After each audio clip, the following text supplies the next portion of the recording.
Hello అండి, అందరికీ వినాయక చవితికి చేసుకునే బెల్లం కుడుములు ఈజీగా ఎలా చేసుకోవాలో ఈ వీడియోలో చూద్దాము. ముందుగా 2 కప్స్ వాటర్ని యాడ్ చేసుకోవాలి.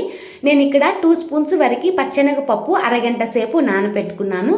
ఆ పప్పుని ఇందులో యాడ్ చేసుకోవాలి. దీనిలో పచ్చి కొబ్బరిని కూడా సన్న ముక్కలుగా కట్ చేసుకున్నాను. 3 స్పూన్స్ తీసుకున్నాను. దీనిని కూడా ఇందులో యాడ్ చేసుకోవాలి. పచ్చి కొబ్బరి ఇలాగా చిన్న ముక్కల్లాగా ఇష్టం లేకపోతే తురిమి కూడా తీసుకోవచ్చు అనమాట. ఇందులో పచ్చెనగపప్పు పచ్చి కొబ్బరి బాగా ఉడికించుకోవాలి. ఉడికిన తర్వాత చిటికెడు ఉప్పు యాడ్ చేసుకోవాలి. ఇందులోనే 1/2 స్పూన్ వరకు ఇలాచీ పౌడర్ని కూడా యాడ్ చేసుకోవాలి.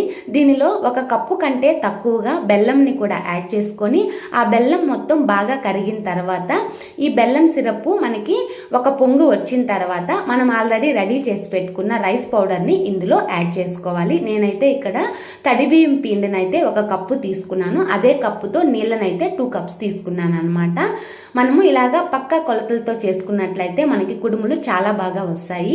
మనము పిండిని యాడ్ చేసుకున్న తర్వాత ఉండలు లేకుండా మంచిగా కలుపుకోవాలి. ఆ తర్వాత ఇందులో 2 స్పూన్స్ వరకు నెయ్యిని యాడ్ చేసుకొని మంచిగా బాగా కలుపుకొని ఒక 10 మినిట్స్ పాటు పక్కన ఉంచుకున్నట్లయితే ఈ పిండి మంచిగా చల్లారుతుంది అనమాట. పిండి చల్లారిన తర్వాత మనకి కావాల్సిన షేప్లో మనము కుడుములను అయితే చేసుకోవచ్చు. నేనైతే ఈ విధంగా మీకు వీడియోలో కనిపిస్తున్నట్టుగా కొద్దిగా చేసుకుంటాను. ఆ తర్వాత ఒక 3 కానీ లేదా 5 కానీ ఉండ్రాల్లాగా చేసుకుంటాను అనమాట, వినాయకుడికి పెట్టుకోవడం కోసం అనేసి. వీటన్నిటిని కూడా మనము ఇలా చేసుకున్న తర్వాత ఒక ఇడ్లీ పాత్ర తీసుకొని అందులోకి నీళ్లు యాడ్ చేసుకొని ఆ నీళ్ళన్నీ కూడా వేడైన తర్వాత అందులోకే మనము ఇడ్లీ పోసుకునే ప్లేట్ని కూడా పెట్టుకొని ఆ ప్లేట్లోకి మనం చేసుకున్న కుడుములన్నిటిని కూడా ఈ విధంగా పెట్టేసుకొని వీటిని 10 నిమిషాల పాటు మనం ఉడికించుకున్నట్లయితే మనకి కుడుములు రెడీ అయిపోతాయి అన్నమాట.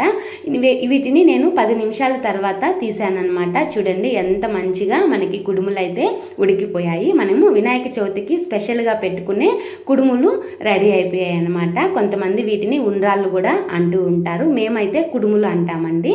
అదే నేను చేసిన విధానం మీకు నచ్చినట్లయితే మీరు కూడా ఒకసారి ట్రై చేయండి. Thank you for watching.